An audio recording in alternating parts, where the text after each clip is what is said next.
coordenada quântica. Quem viu que esse meu sistema, como é que a gente define um sistema quântico? Eu preciso procurar a situação de equilíbrio clássico, e o meu sistema quântico, eles vão ser flutuações em torno de uma configuração estável, né, que pode ser de mínima energia, pode também não ser de mínima energia, pode ser de uma condição de estabilidade topológica. Então, vamos pensar numa coisa mais simples. Eu pego uma configuração de mínima energia e meu sistema vai flutuar em torno da configuração de mínima energia. Então, eu escolhi a configuração de mínima energia e a variável quântica, vamos dizer, a variável que seria quântica, seria o delta. Eu teria que impor a seguinte relação. Se eu fosse quantizar esse sistema, eu imporia que delta vezes o momento P associado à coordenada delta é IH cortada. Esse é o comutador que vai dar a física, o aspecto quântico, né, desse sistema. Mas nós estamos falando todo clássico, não tem nada quântico aqui. Eu estou simplesmente estudando oscilações de amplitude delta em torno da posição de equilíbrio do sistema. Então, só porque eu estou colocando isso. Então, esse x0 é um ponto fixo, constante. Né? Então, eu só vou ter aqui, quando eu levar isso aqui ao x ponto é delta ponto. Então, esse termo aqui fica o meio de m delta ponto ao quadrado. Depois, menos o meio de k x2.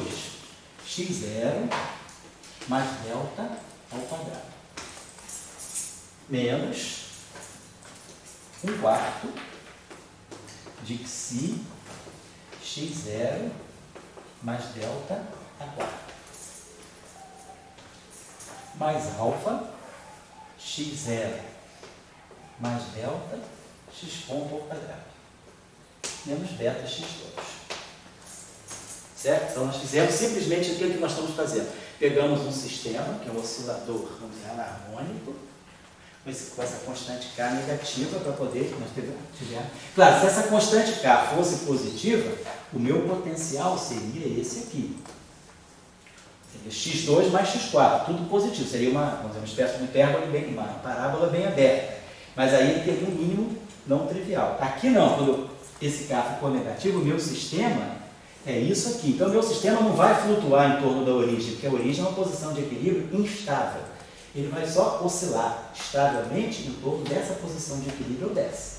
Então, as flutuações estáveis, então, quer dizer, eu não vou poder quantizar o meu sistema em torno desse mínimo, porque a quantização em torno desse máximo, vai fazer com que o sistema decaia. Quer dizer, a tendência do sistema quântico é oscilar em torno da posição de mínima energia. E os estados excitados são excitados em relação a essa energia mínima.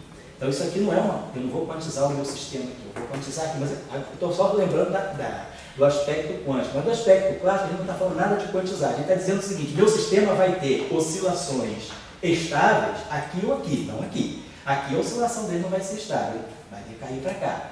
Ao passo que aqui não, ele fica preso nesse poço. Então ele vai estar oscilando delta menos delta em torno de x. É isso que eu estou querendo colocar. Então esse sistema que nós vamos estar estudando. O sistema físico que vai estar oscilando é esse. Então aqui já foi em termos de energia cinética. Vamos elevar isso aqui. Isso aqui vai ficar 1/2 de k x0 ao quadrado mais menos k x0 delta menos 1/2 de k delta ao quadrado. Certo? Aqui. Então ficou menos 1/2 de k para x0 ao quadrado, ele vai produzir um fator 2 menos k para x0 delta e menos 1/2 de k. E aqui vamos fazer esse termo aqui. Vamos levar isso aqui a quarta. Então isso aqui vai ficar. Tem sinal. Bom, vou botar aqui eu já estou colocando, fazer o seguinte, aqui tem um sinal menos. Eu vou estar elevando isso aqui, vamos estar mexendo só nesse termo aqui. Vamos tirar isso, depois eu boto o sinal menos. Vai ficar 1/2 de k, mais isso aqui, mais isso aqui. E aqui eu vou fazer a mesma coisa. Vamos tirar essa potência quártica aqui. Então vai ficar 1/4 de xi x0 a 4. Mais 4, vai cancelar o 4, xi x0 a terceira delta. Mais 6 sobre 4, 3 meios, né? De xi x0 ao quadrado, delta ao quadrado. Aqui, para quem está olhando de longe, né, quem está assistindo a aula gravada, não se preocupe, o que eu estou fazendo é o desenvolvimento dessa quarta potência, dessa soma aqui. Então, fica a quarta potência do primeiro, depois a terceira potência com fator 4, depois x0 ao quadrado, delta 2 com fator 6, 6 sobre 4 dá 3 meios, depois mais 1/4 de xi x0 delta 3 e mais 1/4 de xi x0 delta 4. Esse penúltimo termo não tem 1/4. Não tem 1/4, não. É errado. Obrigado. Ele vai ter um Já tem 1/4. Obrigado. dele. Tem um fator igual a esse aqui. É errado, sim, tá certo. Tem razão. É igual a esse. Perde o fator 4. Então ficou 1/4 do primeiro aqui, depois 4 vezes, 6 vezes, 4 vezes e de novo não está certo. Então vamos pensar aqui o seguinte, e esse termo aqui, ele gerou alfa x0 x ponto ao quadrado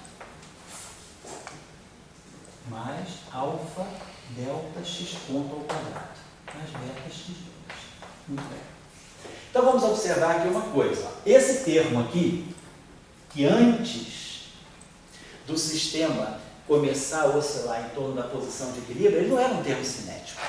Isso aqui é um termo de x vezes x ponto ao quadrado. Isso é um termo de interação. Mas depois que eu comecei a oscilar, não vamos estudar o meu sistema, vamos estudar o meu sistema vibrando em torno da posição de equilíbrio. O que aconteceu? Esse x aqui, quer dizer, esse termo aqui gerou dois termos. Gerou esse termo e esse termo. Esse termo aqui, ó, alfa, x0 é uma constante. Então isso aqui é alfa. Vamos dizer que eu pegasse aquela raiz menos, raiz positiva, menos 2k sobre psi x ponto ao quadrado. Ó, isso aqui eu vou poder. Isso aqui é positivo aqui dentro, vamos dizer que alfa é um parâmetro positivo. Eu vou interpretar esse termo aqui como sendo um meio da massa de x vezes x ponto. Esse termo aqui tem o típico termo de um termo cinético, onde isso aqui vai fazer o papel de um meio de m. Então o que eu fiz? Eu gerei a massa, eu gerei a inércia associada a essa coordenada x a partir de uma outra coordenada. Quer dizer, o que era uma interação, que era um acoplamento entre a coordenada x e o x ponto ao quadrado, e a velocidade desse cara ao quadrado, acabou virando um termo cinético. Então, bom, agora aqui a gente pode. Isso aqui é uma constante. Então, posso jogar fora. Todo lagrangiano é definido a menos de uma constante. Uma constante no lagrangiano é mudar a origem da energia. Quer dizer, quando eu tiro as equações de Euler-Lagrange, jogando L mais uma constante, isso aqui nunca vai afetar as equações de desenvolvimento. Então, uma constante eu posso descartar. Isso aqui não é constante, isso aqui é constante, vou descartar.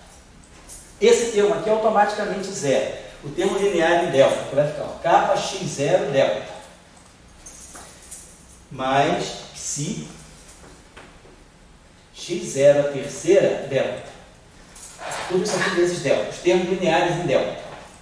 Delta está aqui e delta está aqui. Esse termo é quadrático, esse termo é quadrático. Então ficou kappa x0. Isso aqui, ó, kappa x0. Olha que era a condição quando nós minimizamos. Quando a gente minimizou a energia do sistema, o que a gente tinha? A gente tinha um meio de kappa x2, tipo kappa x mais psi x3 igual a zero. Essa é a condição de mínimo. O que é a condição de mínimo? Quando eu minimizei isso aqui, eu tirei aquela condição. Onde é que o potencial é mínimo, né? Onde é que o potencial da mínima é só derivar em relação a x. Então fica kappa x mais psi x3. Ó. Isso aqui é exatamente a condição de mínimo. Então, se x0 é o mínimo, isso aqui é zero. Então, o termo em delta, o termo linear em delta, desaparece naturalmente porque x0 é o mínimo da energia. Então, esses dois termos aqui desapareceram porque são constantes que eu posso descartar no lagrangiano. Esses dois termos juntos aqui desapareceram porque o coeficiente do termo em delta é justamente a condição de mínimo do sistema. Então, está fora.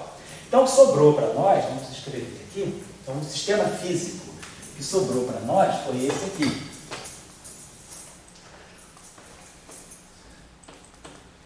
O meio de m delta ponto ao quadrado. O termo em delta, velocidade. Agora temos aqui, delta 2 aqui, delta 2 aqui. Então temos um termo aqui que vai ser mais um meio de kappa, delta 2, mais 3 meios de psi x0 ao quadrado, delta 2. Se eu não estou errando, Linces. Lince Welles. Aqui quem não conhece, a gente faz o curso de teoria de campo, a gente tem um grupo de linces, são aqueles, sabe, os linces, né? Aquele cara que dá um bote, né? Não deixa passar nada. Então, todo meu erro, o Edson, É o Hélio, o Felipe e tem mais um, são 3 linces violentos aí que me devoram a cada sinal que eu erro. Fica bom. Antes era o Gustavo, mas o Gustavo está na Alemanha, está chegando mês que vem para me derrubar de novo, né? Para me pegar na tocaia. É o Ellison, você tem outro lince aí, não tem? Eu sei que você e o Pipo me matam, mas tá bem, isso mesmo. Você viu que ele já pegou um quarto. Então, linces, vê se está tudo ok. Está tudo aqui, Ok, né? Então tá. Tinha um lince aí que eu até brinquei com ele, tinha um lincezinho a mais aí, que também pega tudo. Bom, sem contar Leonardo, né? Leonardo, cacete. Vamos lá, então, beleza. Muito bem, o meio de capa, delta 2, mais 3 meios de psi x0 para dar delta 2. Agora tem o delta 3, mais psi x0 delta 3.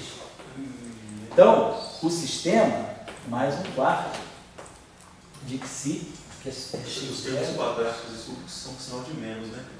Esse termo aqui exatamente. Vou pegar aqui, esse termo aqui é menos, isso, menos o meio, tem o menos que eu esqueci de fatorar. Exatamente. Opa, perdão. Então, vamos lá, tá vendo? Menos esse meio aqui, e menos 3 mil. Então, beleza, tá certinho.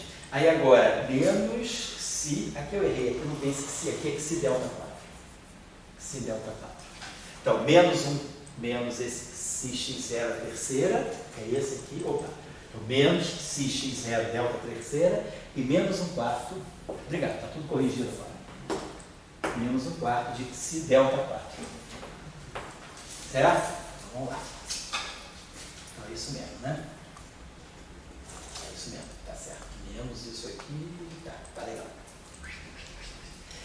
Depois a parte x0. Então, vai ficar esse termo aqui, mais alfa, x0, x ponto ao quadrado, mais alfa, delta, x ponto ao quadrado, e mais beta, x2. Esse termo aqui não precisou porque eu não tinha x. Então, o que a gente observou é o seguinte, eu tenho esse sistema aqui, acoplado com esse aqui através desse termo. Sobrou um acoplamento, esse acoplamento não morreu. Então, a minha coordenada delta está acoplada com o quadrado da velocidade da coordenada x. A novidade agora, esse termo aqui passa a ter um termo cinético. Então, a posição de equilíbrio do x, e lembrando assim, que esse x0 aqui nós tomamos como sendo a raiz positiva de menos 2k sobre psi, ela está dando exatamente esses parâmetros aqui é que estão gerando a inércia da coordenada x. Então, a inércia, toda a questão que você levantou, quer dizer, Newton estava acostumado a ter a inércia como uma propriedade intrínseca da matéria. Agora, o que a gente está dizendo, não, a inércia ela pode ser induzida pela interação. É isso que é a quebra espontânea da simetria. Quando a gente quebra espontaneamente simetria na teoria eletrofrágil, que gera massa para o elétron, gera massa para todos os leptos, para o elétron, para o muon, para o tal, para os quartos, para o W+, W-, E0. Deixa o neutrino sem massa, deixa o fóton sem massa, a gente está dando inércia para uma série de partículas, você está dando massa. Então, o mecanismo de Higgs é massa que é gerada pelo acoplamento de um campo. Aqui nós temos exatamente, isso aqui é o Higgs dele. A gente tinha esse cara que não tinha massa, ele agora passa a ter massa e tem uma energia cinética, mas não perde a interação que ele tinha. Antes, né, o nosso termo de interação antes era simplesmente alfa, x, x ponto ao quadrado. O que era uma interação antes se desdobrou num termo tipo cinético e se manteve um outro termo de interação. Delta, a coordenada delta está acoplada à coordenada x ponto ao quadrado. Mas esse termo aqui virou um termo cinético. Muito bem, esse é o primeiro ponto. Segundo ponto, deixa eu apagar isso aqui agora. Esse carinha aqui. Então ficou Então esse cara aqui é um oscilador. Olha o termo harmônico dele. 1 meio de K mais 3 meios de psi. Mas quem é x0 ao quadrado? x0 é a raiz quadrada de menos 2K sobre psi. Então isso aqui é o x0 ao quadrado. Então quando a gente tiver isso aqui, eu vou ter 1 meio de K. Esse 2 que você vai cancelar vai ficar menos 3, o psi ao quadrado vai ficar aqui menos, né, 2, opa, K, opa, menos 2, menos 2, K2, né? Não tem esse quadrado, não. Não tem, não tem não, né? Tá certo, menos K, X, não tem x0 ao quadrado, né? Isso, é isso. O x0 ao quadrado já é isso aí. x0 ao quadrado já é isso. Obrigado.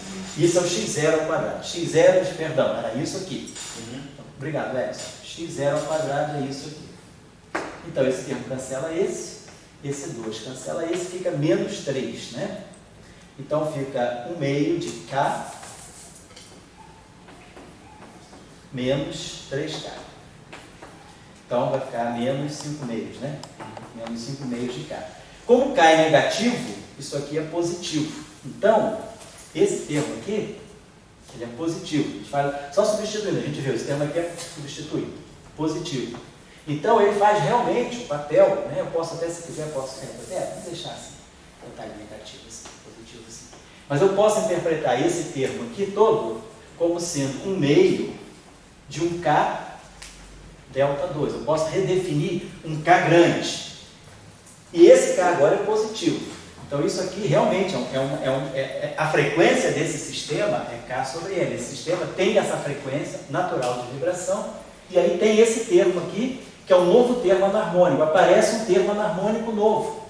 Antes, meu termo anarmônico era menos 1/4 de Xi x4. Mas agora, para a coordenada física oscilatória, a gente definiu x é x0 por delta, para essa coordenada aparece um outro termo de interação. Então, a gente gerou também uma nova interação, um novo termo anarmônico, a partir, né, do fato desse sistema começou a oscilar em torno da sua posição de equilíbrio. Então, esse termo aqui é novo, ele não tinha. Então, é uma interação que surge, né? Esse termo é novo, esse termo aqui já tinha, esse termo aqui é novo, e esse termo aqui já tinha. Então, a gente viu que o sistema, né, quando você coloca esse sistema para oscilar, quer dizer, a gente simplesmente fez um exemplo simples aqui, de um modelo, de um sistema em que você gera inércia pela dinâmica do sistema. A inércia não é dada. Então, a coordenada x grande, ela não tem inércia, mas ela adquire inércia via coordenada x pequena. Quando o meu sistema entra numa fase, eu poderia ter esses parâmetros, eu tinha colocado o parâmetro K, o parâmetro Psi, o parâmetro alfa e o parâmetro beta. Esses parâmetros podem ser dependentes do tempo. Se chegar a uma situação em que esse parâmetro fica negativo, o Psi fica positivo, o alfa positivo e o beta positivo, nessa situação aqui, o meu sistema, ele se reconfigura e a energia mínima dele está aqui, por exemplo. E aí eu vou estudar as pequenas oscilações do meu sistema presa nesse ponto de potencial. Então, quando eu estiver estudando esse aspecto do meu sistema, essa física, meu sistema tem essa física aqui, o que eu vou observar? Que essa coordenada que não tinha inércia, ela adquire inércia. Então, aparece uma massa. Opa, tchau, Edson. Vai, tranquilo. Então, quem substitui o Ellison? Vamos ver, Jefferson tem cara. O Matheus pode substituir, mas é muito tímido. Eu acho que você é mais tiradinho, então pode corrigir. Eu vou ficar no lugar aí. Que nem não é. Então, primeiro o violino, né, o concerto master, depois vem o segundo. Ganha o segundo, que é o auxiliar. Né? Quando sai o maestro, ganha o primeiro com o segundo violino. Então vamos lá, tá aqui. Beleza. Tá certo? Então a gente é o exemplo lá. Então a gente pode gerar inércia por meio de uma coordenada. Eu acho que deveria, na próxima aula, se preparar mais, vamos dizer, situações de transferência de inércia. MQ ponto com Q ponto outro. Quer dizer, não só essa aí, mas digamos, porque essa, para mim, é a situação, vamos dizer, a gente está discutindo aqui, Lagrangiana, Newton, e daí inércia. Certo. Então, o que Newton fez? Ele descobriu a inércia com a lei de força. Sim, sim. Daí o que a Lagrangiana diz? Não tem força, tem primeiro a Lagrangiana. Daí você monta a tua Lagrangiana e daí você começa a ver que, digamos, termos que não seriam diretamente o que daria a força de Newton, começam a aparecer de inércia. Então, para gente que é chofer do caminhão, confunde muito, entende? Assim, então, e se você desse bastante exemplos, a gente conseguiria dirigir melhor o caminhão, entende? Tá certo. Tá legal. Então, só queria fechar aqui para vocês isso aqui. Ficou claro o que eu fiz aqui? Então, quer dizer, quem já ouviu falar da bóson de Higgs? O bóson de Higgs é isso aqui. Na verdade, a coordenada x ela tem uma coordenada, ela é uma coordenada que ela incorpora uma posição de equilíbrio e uma flutuação. Essa flutuação aqui, essa coordenada que flutua, essa coordenada que descreve a oscilação, na mecânica quântica, o que a gente vai fazer quando a gente considera a quantização de um sistema? Aquela coordenada que vibra, ela vai gerar os quantos, né? Assim que a gente fala no programa do oscilador harmônico simples, né? A energia, o oscilador harmônico simples é unidimensional, né? N mais meio H cortado ômega. Então, a energia do estado fundamental, meio de H cortado ômega. Depois, os meus estados excitados, né? 3 meios, 5 meios. Então, o que são os estados excitados? Os estados excitados são novas energias. Do ponto de vista da física de partículas, né? Energia está ligada à massa. É igual a MC2, uma teoria relativista. Então, essas energias seriam como se fossem novas massas, seriam oscilações, novas partículas, né, que correspondem a essas flutuações. Quer dizer, o sistema tem N igual a zero, então está no estado fundamental. Um quantum, estado primeiro excitado. Depois eu posso ter estado N igual a 2. Então eu posso ter o meu sistema, posso colocar um quantum no primeiro estado, 2 quantum no segundo estado. Então eu vou combinando, no fundo, partículas. Então é isso que a gente está fazendo aqui. Quer dizer, o campo de... O que é a física do sistema, o que oscila, o que produz os quanta, é essa coordenada delta. Essa é a coordenada flutuante, em torno da posição de equilíbrio. Então, essa coordenada aqui é que está dando origem à partícula de Higgs. Então, isso aqui que seria o campo de Higgs. O que seria o bóson de Higgs? Seria a partícula, ou as partículas criadas, né? As flutuações, né? As quantizadas, correspondentes a essa coordenada. E, a partir dessa interação aqui, eu gero massa para outros objetos que não tinham massa, não tinham inércia, eles ganham inércia a partir da flutuação do meu sistema. Então é exatamente isso que acontece na teoria eletrofrágil no modelo padrão. O campo de Higgs entra, ninguém tem massa. Quer dizer, no modelo padrão, todo mundo começa sem massa, não existe massa. Aí o campo de Higgs está lá. Quando o campo de Higgs escolhe a posição de equilíbrio, ele carrega o sistema, ele conduz o sistema para a posição de equilíbrio. E aí ele começa a vibrar, ele confere massa para todo o sistema. Então, essa aqui é a ideia. Por que o neutrino não ganha massa? Porque o neutrino não interage com o bóson de Higgs. Então, é exatamente isso aqui. Só ganha massa quem interage com o bóson de Higgs. Então, quer dizer, o X é o campo da onde vai sair o bóson de Higgs. Como a coordenada X grande, ela estava acoplada à coordenada X, ela acabou ganhando massa. No modelo padrão, o neutrino não tem esse acoplamento, ele não se acopla com o Higgs. Então, o Higgs faz o que quiser, o neutrino continua sem massa. O elétron, ele se acopla com o Higgs. Aí, quando o Higgs vai para a posição de equilíbrio e começa a oscilar, essa oscilação do Higgs gera massa para o elétron, gera massa para os quarks, e gera massa para quem? O fóton também não, o fóton não se acopla com o Higgs. Então, o Higgs começa a vibrar e o fóton é transparente. Claro, essa aqui é a historinha que a gente faz. É exatamente isso aqui. Dá para a gente fazer isso num curso de Física 2, sem problema nenhum. Então, é um bóson de Higgs, quer dizer, é um mecanismo de Higgs ilustrado no problema de oscilador Kuper anacônico. Já vou acabando já estou caminhando para o final. Deixa eu deixar então mais uma tarefa aí.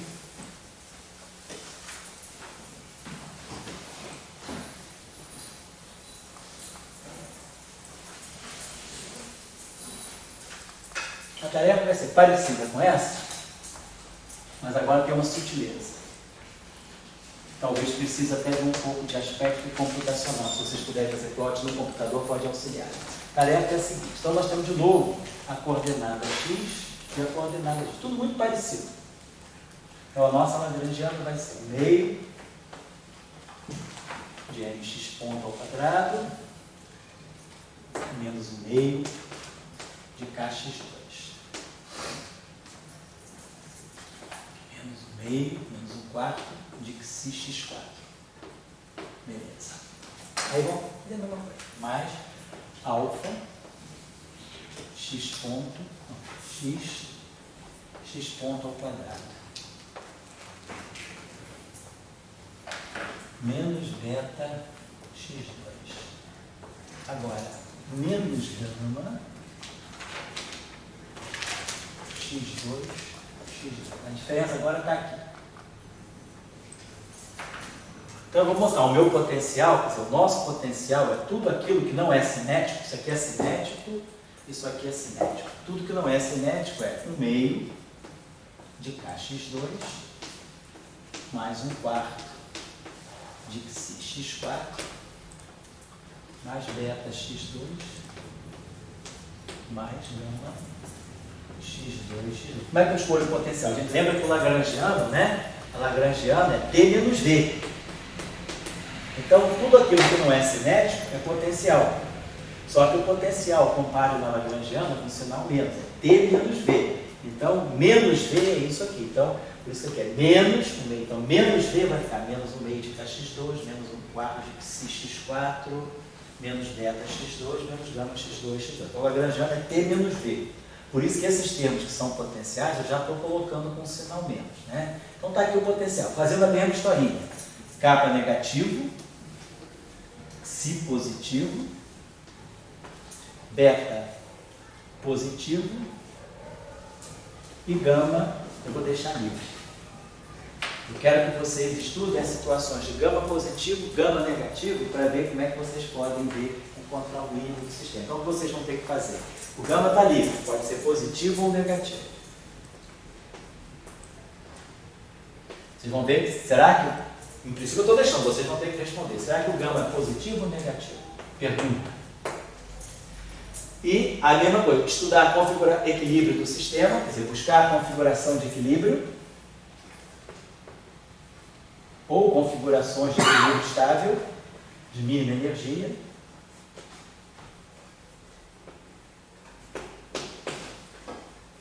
E depois estudar as flutuações, estudar as oscilações em torno do equilíbrio.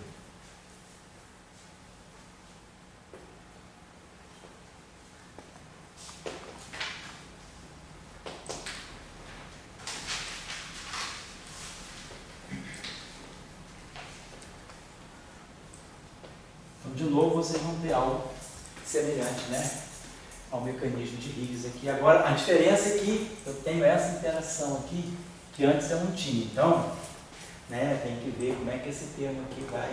Quer dizer, se esse gama for positivo ou negativo, a gente vai poder ver o mínimo, como é que a coisa funciona. Vamos ver isso aí. Vamos ver se é assim. Então, você fica como tarefa também, né, só para ilustrar essa questão que o Dória levantou. Rapidinho, já vamos acabar. Então, eu vou voltar. Você poderia, na próxima aula, fazer mais alguns exemplos? Posso fazer mais alguns exemplos, sem dúvida.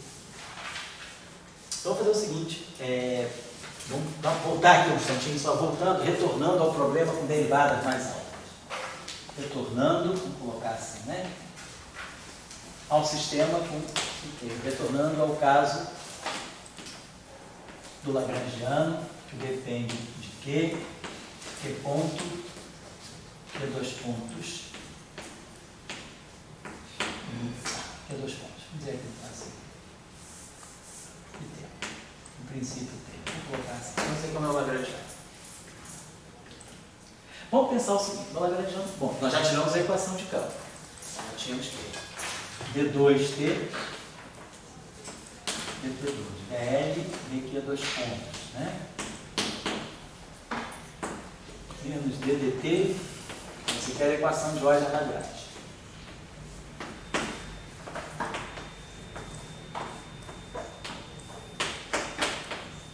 Equação de Euler-Lagrange. Vamos fazer a seguinte, vamos tirar quem é a derivada, né, do lagrangiano em relação ao... derivada do meu lagrangiano em relação ao tempo vai ser, vamos ver o que significa para nós. Vai ser a derivada do lagrangiano em relação a Q vezes a derivada de Q em relação ao tempo. Regra da cadeia. Meu lagrangiano depende de Q ponto, Q dois pontos, vai ser a derivada do lagrangiano em relação ao tempo, vai ser a derivada em relação a Q ponto. Mais a derivada do lagrangiano em relação a Q dois pontos, em relação a Q ponto, perdão, Q dois pontos. E em relação à velocidade, deriva a velocidade em relação ao tempo. Deriva em relação a Q dois pontos, que deriva o Q2 pontos em relação ao tempo. E claro, o lagrangiano também pode, se depende explicitamente do tempo, eu vou ter que a derivada do lagrangiano em relação ao tempo, né? Com as coordenadas, claro, Q ponto e Q2 pontos, sabe? A dependência explícita do lagrangiano em relação ao tempo, tá bom? Vamos lá. Então vamos fazer aqui o seguinte, vamos escrever isso aqui, DDT de L. Vamos deixar isso aqui desse lado. Vamos trabalhar esse termo aqui. Esse termo aqui eu posso escrever assim, DDT. Vamos tentar colocar isso sob a forma de uma equação de continuidade. Então, para colocar isso sob a forma de uma equação de continuidade, eu preciso ter sempre termos, derivadas temporais dos termos, né? Então, a gente vai colocar DDT de DL, DQ, Q ponto, menos DDT de DL, DQ, Q ponto. É o primeiro termo. Esse primeiro termo aqui eu consigo escrever dentro de uma derivada. Coloco a derivada do produto, né? Então vai ficar a derivada, vai ficar a derivada desse, vezes, vai ficar a derivada do primeiro vezes o segundo, então vai ficar DDT, esse termo aqui vai, vamos ver, posso escrever dessa forma, né? DDT, opa, é melhor talvez colocar DQ ponto, não colocar assim, poderia colocar assim, que aí eu gero essa derivada aqui é DL, DQ, que é ponto, menos DDT, assim. Então vamos fazer assim, vamos escrever assim, esse termo aqui, eu posso escrever assim, derivada temporal desse produto aqui, vai dar dois termos, vai dar a derivada temporal desse cara vezes Q, que é o que não está aqui, então eu subtraio aqui, e o segundo termo que vai gerar vai ser DL, DQ, Q aqui, certo? Isso mesmo? Assim, então, esse termo aqui eu posso escrever assim, desses dois termos aqui. Esse termo aqui eu posso fazer a mesma coisa. Vamos pegar esse termo aqui e vamos escrever como DDT de DL DQ ponto, Q ponto. Então eu vou pegando. Fica a derivada desse vezes esse, que é o que está lá. Porém, eu vou gerar um termo novo, que eu vou ter que subtrair menos DDT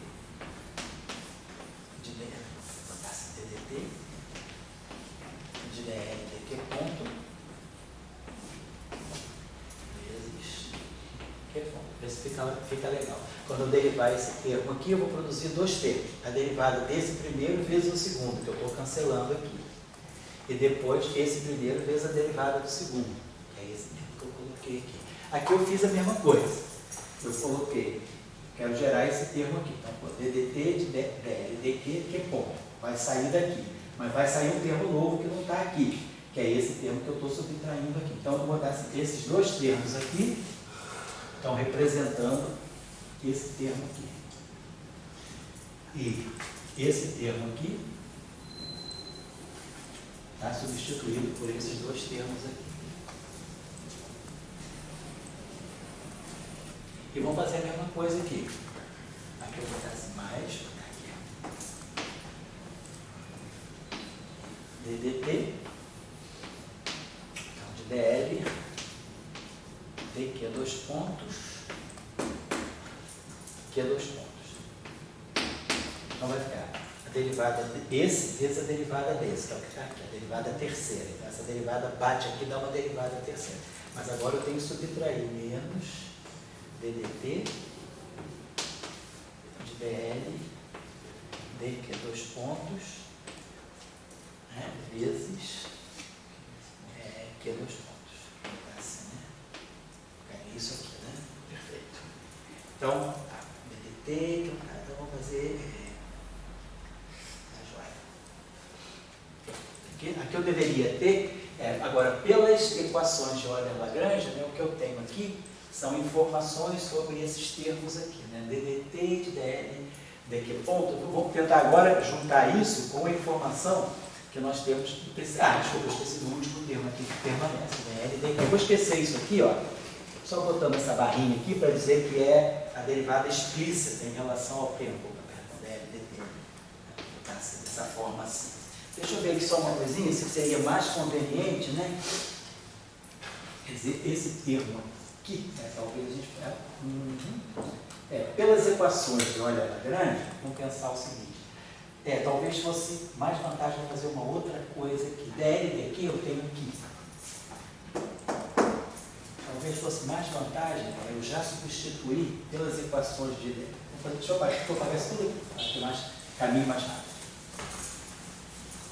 Pagar isso aqui, eu acho que vai ser um caminho mais rápido para a gente fazer. Vamos fazer o seguinte. Está feito isso aqui. Vamos fazer o seguinte. Vamos substituir isso aqui. Quem é dl daqui? dl daqui então está lá, vai ser. Vamos substituir vezes que é ponto, né? Nós vamos ter derivada segunda. D2, dt2, e dl daqui a 2 pontos. Vou substituir isso aqui pelas equações de campo, né? Então isso aqui, o primeiro termo é esse aqui, dl dq, menos esse mais esse aqui. Vou botar ao contrário. Estou substituindo isso aqui. Isso aqui, ddt, de dl dq ponto. Depois a gente vai multiplicar tudo por Q ponto. Menos D2, dt2, de dl dq 2 pontos. Então isso aqui substituir pelas equações de Euler Lagrange. Fiz isso aqui. Então isso aqui foi Euler Lagrange. Tudo isso aqui vezes Q ponto. Tá, vamos deixar esse termo aqui como está. Mais dl dq ponto, Q2 pontos, e mais dl dq 2 pontos, Q3 pontinhos aqui, mais dl dq. Vamos colocar assim.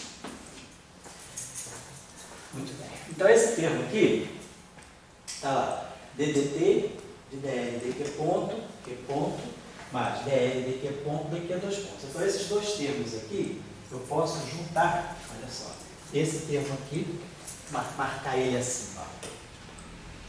Esse termo aqui, com esse termo aqui. Fica, ó, a derivada desse cara aqui, vezes Q ponto, mais esse próprio cara, vezes a derivada desse aqui. Então, isso que está aqui, junto com isso aqui, esses dois termos vão estar dando para nós. Deixa eu escrever isso aqui.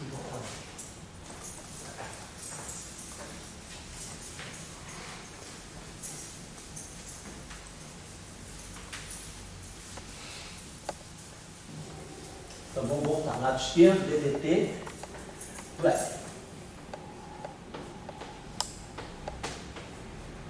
Então esses dois termos aqui, ó. Derivada temporal desse vezes esse. Mais esse vezes a derivada temporal desse, então isso já me dá em termos de uma derivada de um produto. Derivada de dl dq ponto vezes q ponto. São esses dois termos então. Esse com esse. Agora vamos ver esses dois termos aqui. Aqui eu tenho essa derivada segunda, né? Tem dl dq ponto. Então a gente poderia pensar, vamos pensar nesse termo aqui, eu posso escrever esse termo aqui como sendo a derivada. Vamos pensar, olha, esse termo aqui eu poderia escrever esse termo como sendo a derivada temporal de, vamos ver se vai valer a pena fazer isso, dl dq ponto, ok, aqui é 2 pontos, então esse termo aqui vai ficar. Esse termo aqui bate aqui, daí esse que está aqui, mas aí eu vou ter que subtrair menos ddt dl daqui a 2 pontos, que é 2 pontos. Então vamos fazer o seguinte, então esses dois termos aqui se juntaram. Agora, esses dois termos aqui, o que eu fiz aqui? Esse termo aqui eu escrevi assim, né? Opa, esse termo aqui eu escrevi dessa forma assim. Tá, juntaria isso com isso. Ao passo que esse aqui eu tenho derivada temporal segunda aqui e uma derivada aqui. Se eu trouxer esse aqui, ficar a derivada temporal, seria bom se ficasse com uma. Porque esse termo aqui eu poderia também fazer o seguinte, escrever a derivada temporal, vamos ver se vale a pena fazer isso, ddt, aquele primeiro termo lá, derivada temporal de ddt de dl daqui a 2 pontos vezes Q ponto. esse termo estaria lidando. Derivada segunda desse cara aqui, vezes esse, depois me daria um outro termo que seria DDT de DL daqui a 2 pontos, que é 2 pontos, né? Que é esse termo aqui. Não, mas esse termo aqui é DDT de DL daqui a 2 pontos. Não vale a pena fazer isso, vou deixar então aquele termo paradinho lá. Então esse termo aqui a gente já conseguiu colocar dessa forma. Aqui uma derivada temporal é isso que eu quero. Estou querendo colocar sempre uma derivada temporal, tudo dentro de uma derivada temporal. Agora esse termo que está aqui, ele tem D2, tá? D2, DT2. Então se eu escrever esse termo junto com aquele termo lá, eu posso botar um DDT de DL, vamos ver se eu pegar isso aqui, ó, DDT de DDT de DDT, tá assim.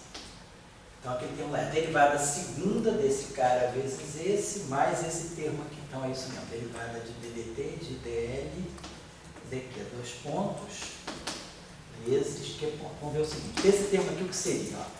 Ele seria DDT, então se eu pegar esse termo aqui, essa derivada atuando aqui, ela me dá esse termo aqui, derivada segunda no tempo de DL daqui a 2 pontos, atuando em que ponto? E depois esse termo aqui estaria me dando DDT de DL daqui a 2 pontos, que é 2 pontos. Então o caminho é esse, vamos fazer o seguinte. Então só lembrar, que esses dois termos a gente já juntou. Esse termo aqui, nós fizemos o seguinte jogada. Escrevemos DDT de DL daqui a 2 pontos, que eu estou só trabalhando esse termo aqui. Ele produz esses dois termos. Claro, fica. Essa derivada bate aqui, dá o que? 3 pontos. Que é o que eu quero. Mas depois vai gerar um termo novo, que é a derivada temporal atuando aqui, que não está aqui, que eu subtraí aqui. Então, esses dois termos aqui estão aqui. Muito bem, vamos colocar lá. Então, vai aparecer esse termo aqui. Já apareceu uma outra derivada temporal. Estou voltando tudo sobre a forma de derivada temporal. Então, apareceu essa derivada temporal de DL daqui a 2 pontos. Estou quase acabando, tá, gente? Aqui a 2 pontos. Esse termo aqui. Agora apareceram esses dois termos aqui. Vou retomar eles aqui. Menos D2, DT2 de DL daqui a 2 pontos vezes que ponto. Então, esse tempo está sobrando ali. E esse aqui, que veio também, ficou fora. Menos DDT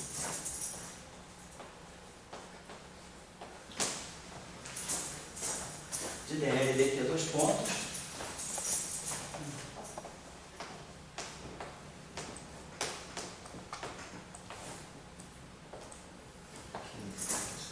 vezes que a 2 pontos. Obrigado.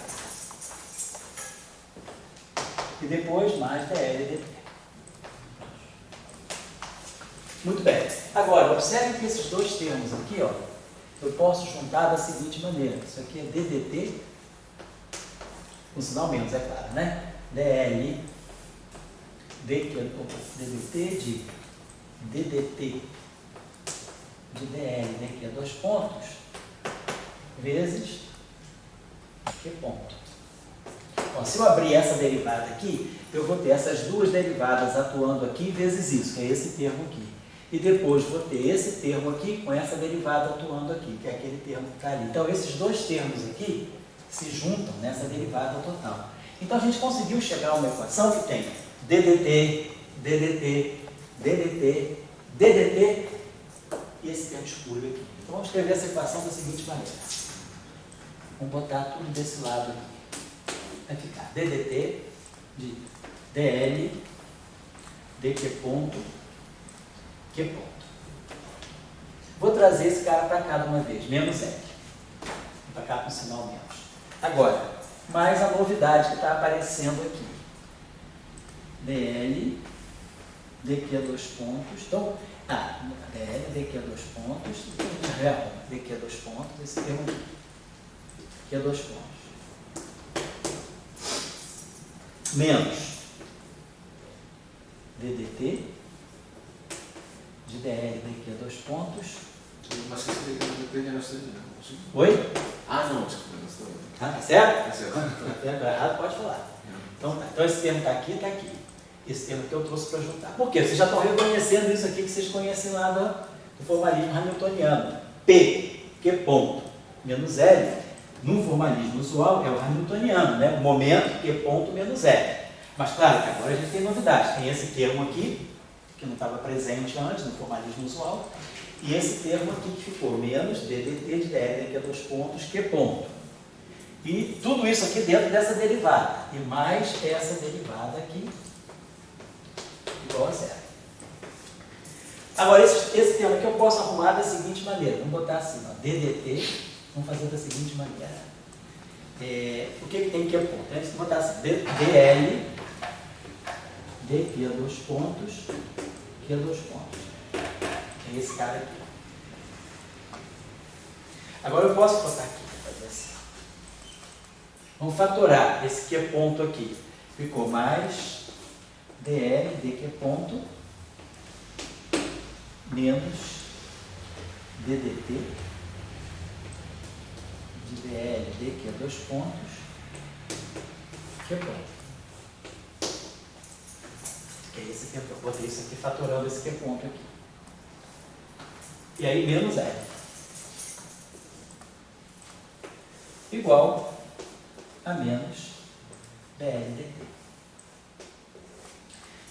Se o lagrangiano não tiver dependência explícita no tempo, o que significa um lagrangiano com dependência explícita no tempo? Significa que o lagrangiano não depende do tempo só via coordenada. E quando eu escrevo, por exemplo, esse lagrangiano aqui, oscilador harmônico, o meio de Q ponto ao quadrado, menos o meio de K, que é 2, a coordenada aqui depende do tempo. Então a dependência do meu lagrangiano está implícita nas coordenadas e nas velocidades. Mas imagina que eu acrescentasse um termo assim, uma função alfa de t vezes q de t. Agora, no meu lagrangiano existe uma função explícita do tempo, que não é coordenada do problema, e que vai aparecer nas equações de cálculo. É como se fosse um acoplamento da minha coordenada com uma fonte externa. Então isso aqui é uma dependência explícita do lagrangiano em relação ao tempo. O lagrangiano não depende do tempo só pelas coordenadas generalizadas. Existem funções externas ao problema, pode ser uma fonte externa, que se acopla com a minha coordenada aqui, que está jogando energia ou tirando energia do sistema. Então temos, né? Se a gente olhar para as equações de campo aqui, quer dizer, se a gente está olhando já para aquilo ali, que na verdade é a função de energia, isso aqui está me dizendo o seguinte, ó, numa formulação usual newtoniana, P que é ponto menos L é o hamiltoniano, no formalismo newtoniano tradicional, isso aqui, dl, d que é ponto, isso que está aqui, ó. Isso aqui é o hamiltoniano. Então, na verdade, o que eu estou obtendo agora é uma nova expressão para o hamiltoniano. A expressão para o hamiltoniano, quando o problema lagrangiano depende de derivadas superiores. O que nós estamos estendendo é a noção de hamiltoniano. Estou acabando, hein? O que a gente está estendendo aqui é a noção de hamiltoniano. Então, o nosso hamiltoniano agora, que antes era... Quer dizer, quando o nosso lagrangiano dependia de Q ponto e T, nós tínhamos esse hamiltoniano. P, que é dl de Q ponto menos L. E aí a gente tinha a seguinte equação de conservação. ddt de H igual a menos dl dt. Nesse caso aqui, a dependência explícita de L em relação ao tempo vai ser alfa' de t vezes q de t. Então, isso aqui vai fazer o papel é o que está tirando ou jogando energia do sistema, né? Aí, agora, se isso aqui é zero, se o lagrangiano não depende explicitamente do tempo, isso aqui é zero. E aí eu tenho conservação de energia. Então, esse termo aqui estaria violando a conservação da energia do sistema. Ele estaria dando energia ou tirando energia do sistema através dessa fonte. Essa fonte está acoplada com K, com Q, e ela que está injetando ou tirando energia do sistema.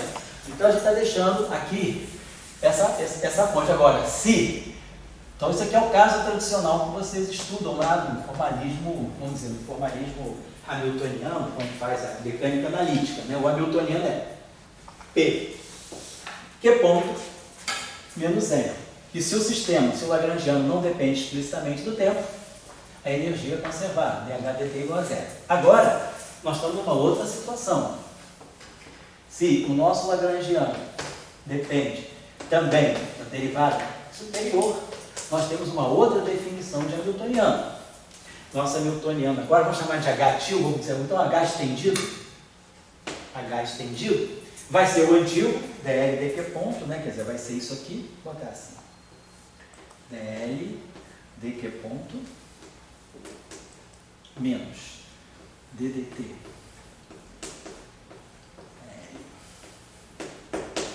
dois pontos, ponto, mais dl dq dois pontos, q dois pontos, menos L. Então, essa é a nova definição do hamiltoniano.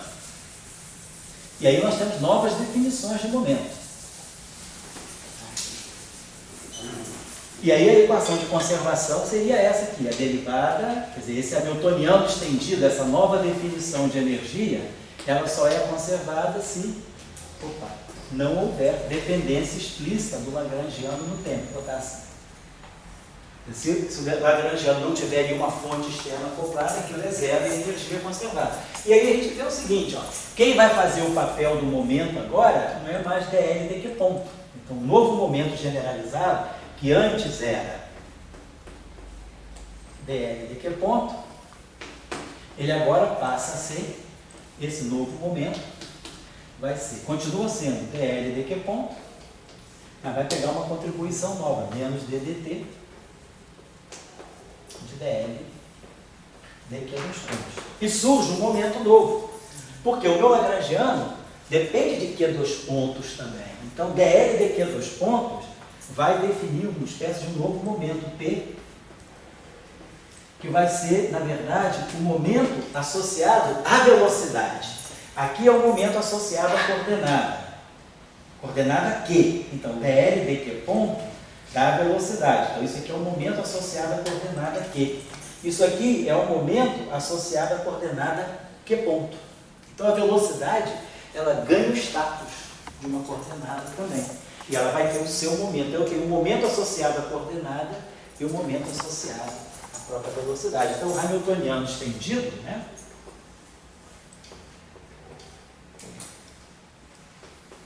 Vamos até chamar isso aqui de um P estendido. Ele vai ser o P estendido,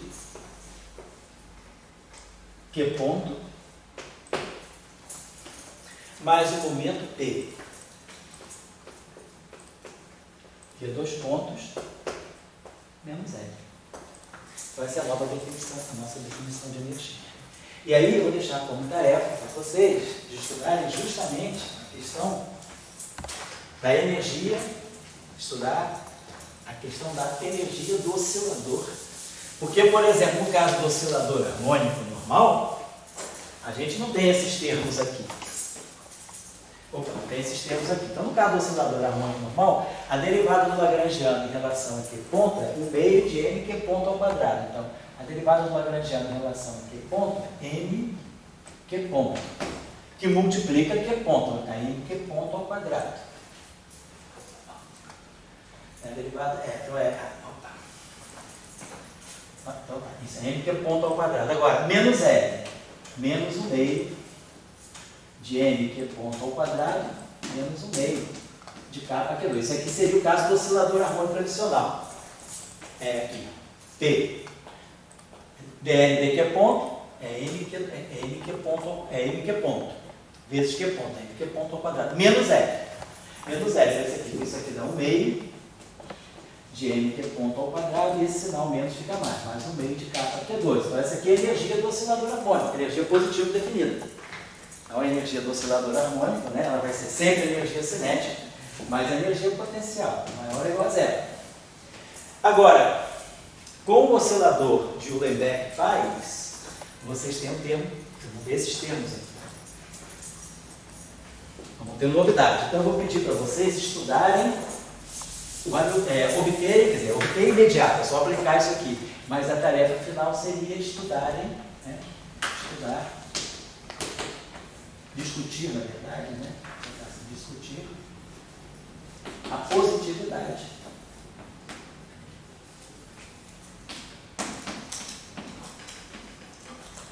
hamiltoniano do oscilador